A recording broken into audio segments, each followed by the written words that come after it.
জান্নাতীদের মনে কোনো দুঃখ থাকবে না, একটাই দুঃখ হবে। সেই দুঃখটা কি?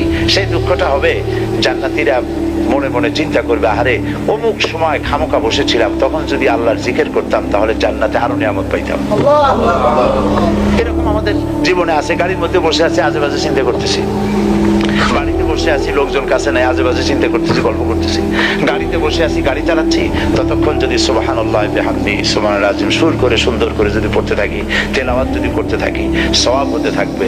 আর এগুলি আমলনামা ভারী হবে কিয়ামতের দিন। জান্নাতের অনেক নিয়ামতের ভাগী হওয়া যাবে। নেকি বেশি করে কামাই করা দরকার, যেহেতু কিয়ামতে পাউন্ড চলবে না, ডলার চলবে না, রিয়াল চলবে না, কিয়ামতে শুধু নেকির দরকার। আর সেই নেকি হচ্ছে হাসি মুখে যদি কারোর সঙ্গে কথাও বলেন, একটা সদকা দেওয়ার মতো সমান সওয়াব আল্লাহ পাক আমলনামায় নেকি।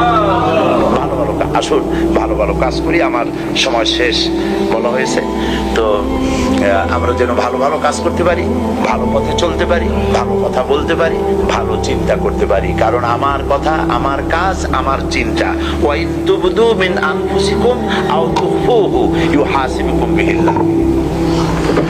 এমনকি মুখের কথা শুধু নয়, কল্পনারও হিসাব নেবেন কিয়ামতের দিন আল্লাহ পাক। চিন্তা করেছেন? শুধু কথার কাজ না, মনে মনে যে কল্পনা করছেন, কল্পনাটারও হিসাব কিয়ামতে আল্লাহ পাক নেবেন। ফায়াগফিরু লিমান ইয়াশা ওয়া ইউআযযিবু মান ইয়াশা। এই হিসাব নেওয়ার পর আল্লাহ পাক যাকে খুশি মাফ করে দিবেন, যাকে খুশি শাস্তি প্রদান করবেন। ইন্নাল্লাহা আলা কুল্লি শাইইন কাদির। আল্লাহ সমস্ত জিনিসের উপরে ক্ষমতা রাখেন, কুদরত রাখেন।